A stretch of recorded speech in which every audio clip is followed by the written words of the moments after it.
Assalamualaikum warahmatullahi wabarakatuh. Kami dari Fakultas Keguruan dan Ilmu Pendidikan Universitas 19 November Kolaka, Prodi Pendidikan Biologi, kelas Biologi B, kelompok 4. Kami akan membahas tentang kelas Bivalvia. Bagian A, Bivalvia. Kelas ini termaksud kerang, tiram, ramis, dan sebangsanya. Mereka berimplementasi bilateral, mempunyai cangkang setungkup dan 2 buah kuping. Pada Bivalvia itu memiliki 3 lapisan. Yang pertama itu lapisan tipis luar, yang kedua itu lapisan yang tebal, yang ketiga itu lapisan dalam terdiri dari mutiara. Bagian B, sistematika Bivalvia. Kelas Bivalvia termaksud kelas dari filum Mollusca yang memiliki 4 ordo, yaitu Protobanchia, Taxodonata, Disonata, dan Pasodonata Melibenchia. Pada sistematika Bivalvia itu terdiri 3 subkelas. Yang pertama itu subkelas Protobanchia, yang dimana itu terdiri dari 2 ordo. Yang pertama itu ordo Hulancea, yang kedua itu ordo Solenomanchea.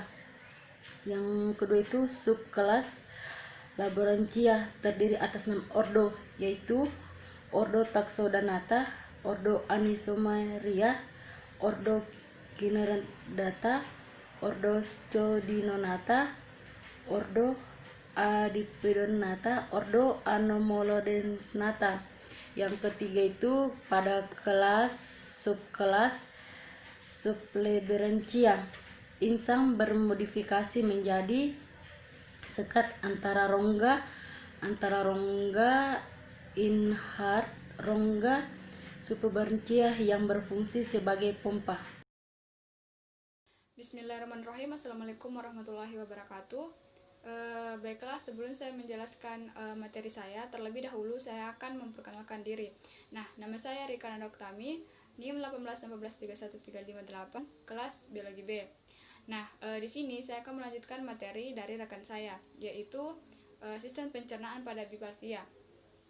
Sistem pencernaan pada Bivalvia dimulai dari mulut, kemudian ke kerongkongan, kemudian lambung, usus, dan akan bermuara pada anus. Nah, di anus inilah terdapat terdapat berupa saluran yang sama dengan saluran keluarnya udara.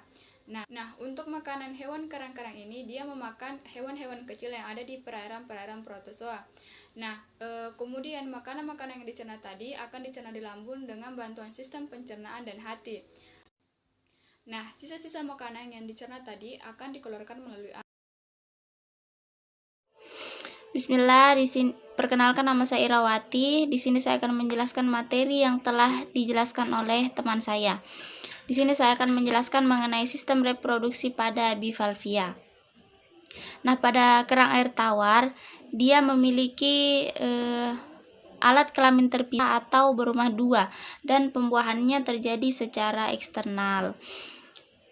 Adapun sel telur atau sel ovum yang telah matang kemudian akan dikeluarkan dari ovarium menuju suatu ruangan yang disebut dengan ruangan suprabransial.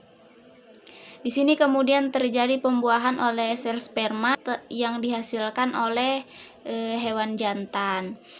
Setelah itu, sel telur yang telah dibuahi kemudian berubah menjadi larva yang disebut dengan larva Glossidium.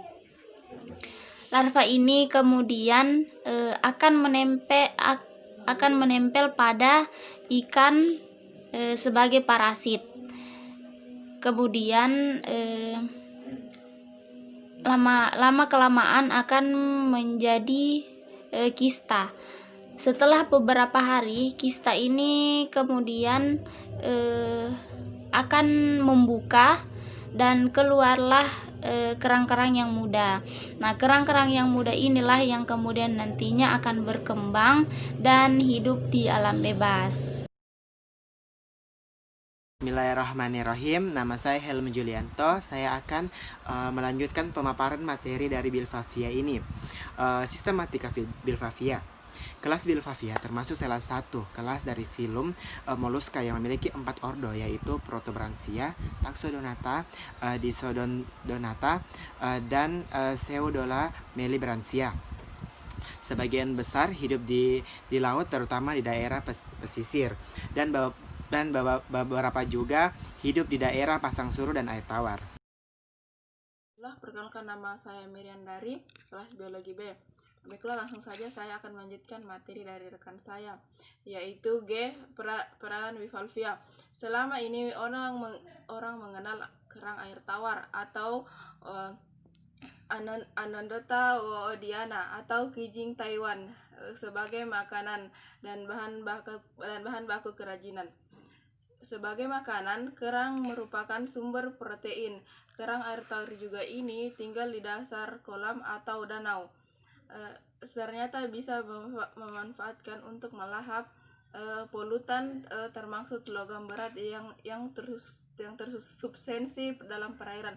Di samping itu, kemampuan hidupnya relatif lebih tahan terhadap polutan dibandingkan dengan ikan-ikan yang mampu hidup dalam lumpur yang kering saat musim kemarau, membuat kerang amat tepat dimanfaatkan sebagai sumber pembersih lingkungan.